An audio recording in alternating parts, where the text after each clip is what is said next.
Hello and welcome back to another one. I wanted to quickly talk about what we just found out about Vendetta and kind of what we can expect. There's a lot of exciting news that came out. We have the T1 news. We are seeing collectors flood into the market, during MSI. I think that really set off as a spark. So we have really exciting stuff to talk about. I'm sure as everyone has been seeing, the price of like promos and all the Project K stuff has gone through the roof. We're seeing the New Year Timo selling at a PSA 10 for like $6,500. All the old trial decks are also being sold out. Apparently, there might only be 100 of them. So just a lot of exciting stuff. But let's talk about Vendetta. Let's look forward and not backwards. All right. So I read through this. We have some cool cards coming out. I think Akali is going to be very, very popular. um, but basically, okay, what do we know? Preview season started yesterday, July 6th, and it goes through the 18th. Pre-riff start the 24th, and then it comes out at the end of the month for English and Chinese, which is awesome that we have it synced. We're not going to talk too much about the mechanics because that's kind of not what this channel is about, but there's some new mechanics like Empower, we have Burn, we have this guy who is a gear and a unit. It's the first time we've seen that, so it's kind of curious to see how this works with Hui. Like, can Hui choose either one, or can he choose both? Probably not both, but cool. We have the decrees, which are also cool. All right, now this is what I wanted to talk about for starters on the collectability side. The makeup of the packs are the same, but there are less cards, right? There is, I believe, 166 cards in the set, opposed to like Origins that had 300, and the last two sets that had, I think, about 200. So it's an even smaller set than that. So kind of what I would expect to see is we're probably going to see more, rares, like be duplicates if you get cases, right? When you would before maybe get four or three of the same rare from a case, now you're going to get maybe, five or six, right? But other than that, everything else is the same as the makeup. But we do now have these Crystal Rose special numbered cards, which is like this Ari card. Also, why do we have to print this card 10 times? I mean, I guess we know why. Riot has their audience. But you can see down here it says SP3 out of 6. Now this stands for apparently Crystal Rose special numbered cards. They are distributed more similarly to a base altar card and should not be seen as an overnumbered. And the reason that they're SP cards is because they wanted to reserve the overnumbered cards for riftbound unique art. So this came from Legends or from Wild Rift, right? Which I believe is their mobile game. Um, and yes, so they're bringing that art into the game. I'm sure this card is going to be expensive, but it's not going to be as rare as overnumbered, right? Because what we're seeing is that it's the same rarity as alt art cards, right? So two or sometimes three per booster box. And what we've seen from the alt art cards is that they're not really worth anything. I think these might be a little bit different, right? Especially if they're taking up the same slot, right? And that's kind of what we need to know. Does this take up the same slot as Altar cards, or does it not?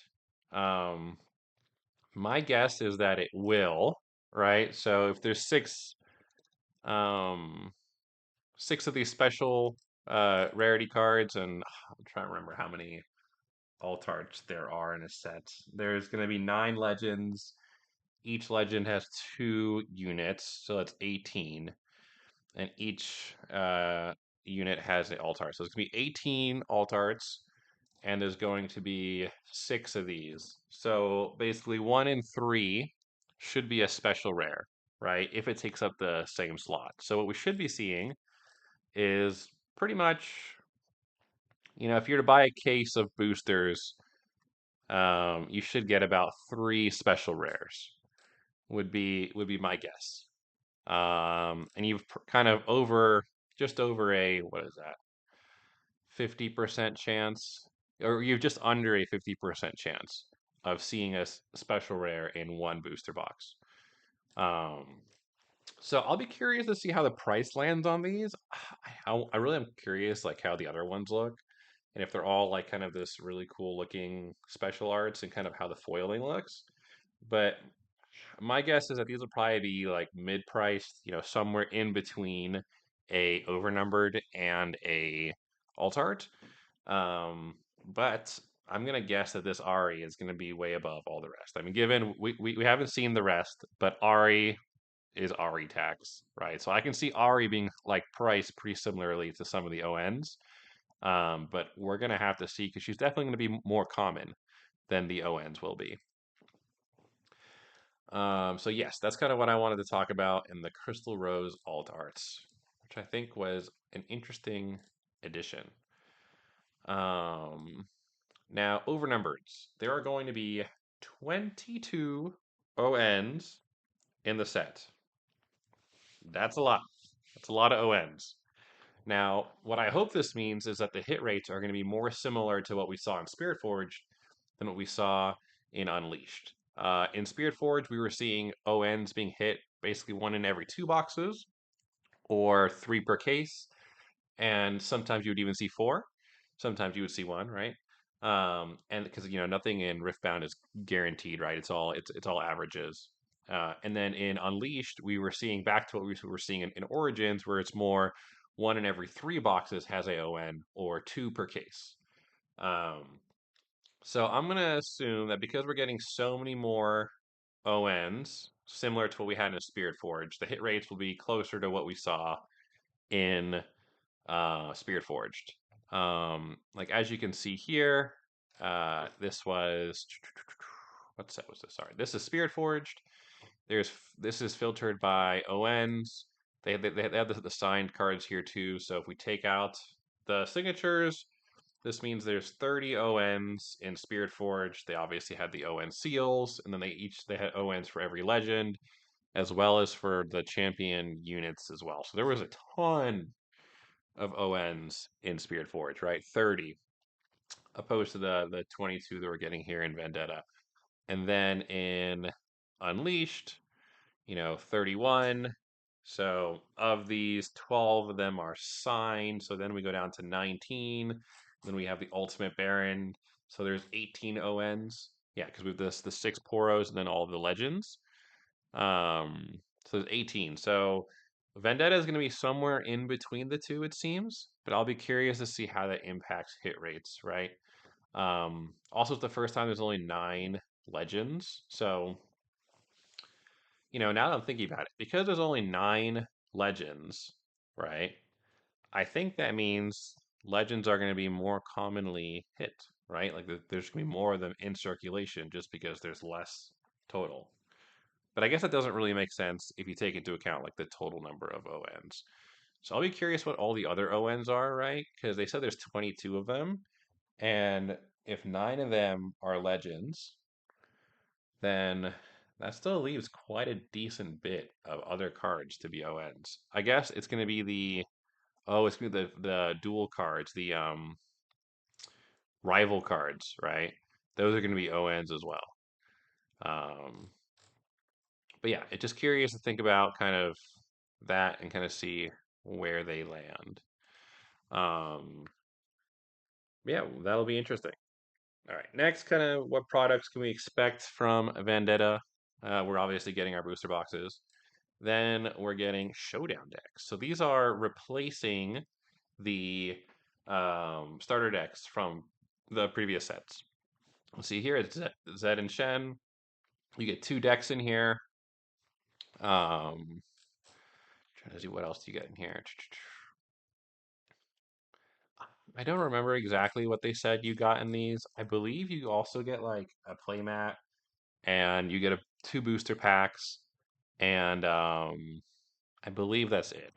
But don't quote me on that. But I believe that's also what you get in here.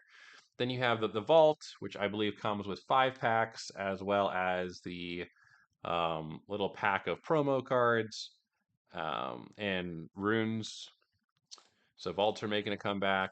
And then we have obviously your pre-riff kits with the Riven promo. Pretty cool alt art. You have packs here. and then your starter deck. Um, yeah, so that's kind of the new products that we're expecting to see with the release of Vendetta. Pretty exciting. And then just the last thing I want to talk about in this video is obviously the T1 collection that they announced. I really think that MSI and this collection are going to bring so many collectors into the market. I saw rumors of big names like Steve Aoki getting into the scene, and once this like big money really starts to flow in, I think the market's going to see a drastic change. And kind of all the cards that are hard to get now are going to be exponentially harder. Because as more collectors come in, it also means that more speculators come in, right? So, but in terms of players, it's good because everyone's going to buy product, which means that um, playable cards will be much cheaper. But yeah, and also Riot has been printing a lot of runs of booster boxes, and I think that's been fantastic because it really makes a balance of collectability and playability, right? And then they do stuff like this, which we'll go through here in a second, that really is giving the collectors what they want with having no impact on the players, except for just bringing in more players, right? So let's kind of look at this real quick. MSI is a major tournament. It's the mid-year tournament for League. It's happening in Korea, and they announced the Korean language with this, as I had previously discussed. We'll take a quick look at this.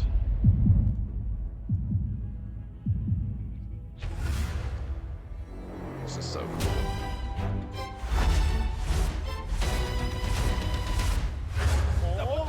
안쪽으로 쳐요.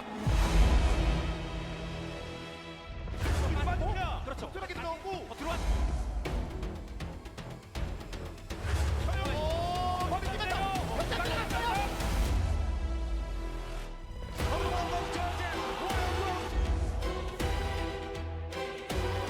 Riot production did a fantastic job here. This Faker cards would go for so much money.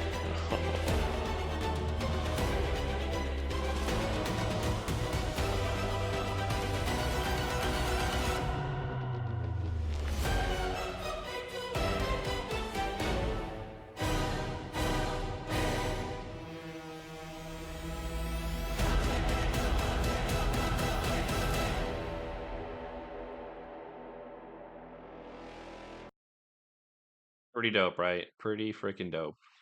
Um, Riot really knows what they're doing. So obviously there's 5 cards that come in this signature packs. These are the 5 you can get. So when you buy one of these, you get one serialized card, and then you get 4 regular cards, right? So this is the base art of all of them, which also still goes super hard. um, by the way, I totally called this when I was talking to my friends. I was like, it's gonna be champ units of what they played at Worlds, and I was very correct.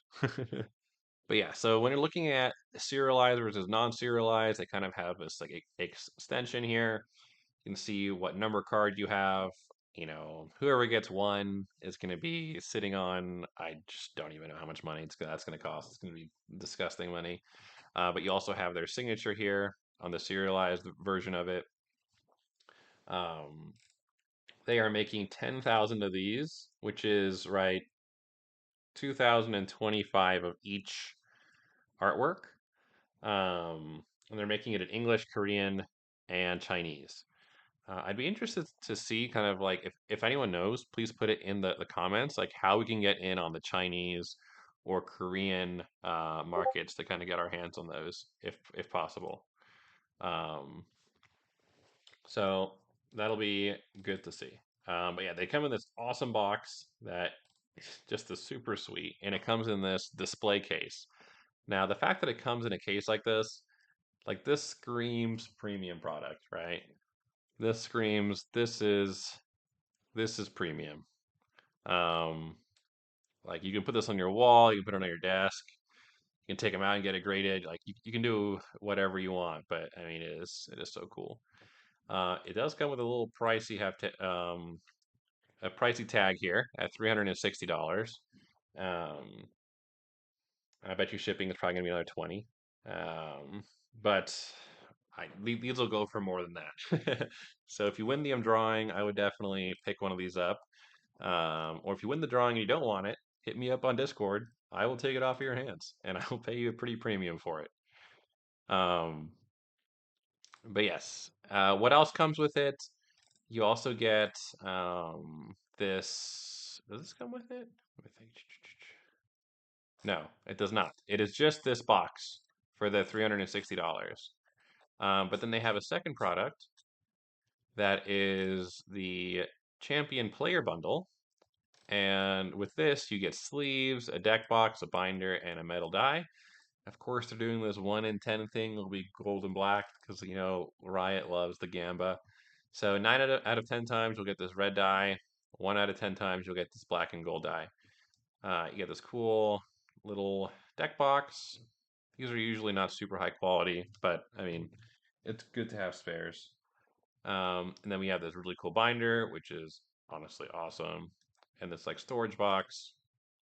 And then you obviously get this set of cards, which also look really cool. So I'll definitely be looking to pick myself up a couple of these as well to play with, and then some for my collection because this is probably the coolest product that I've seen Riot release, and this is for $70. Um, so all in all, I think Riot is really showing like, hey, we're gonna support the collector's market. It's here to stay. We're gonna drop crazy stuff like serialized cards, and it's just really exciting, right? But yeah, that's kind of all I had for today. Let me know what you guys are looking forward to most. Which serialized do you want? Which number do you want? You know, obviously, I think everyone wants one. But if you don't get number one, what do you want? What do you want? All right. I will see you guys in the next one.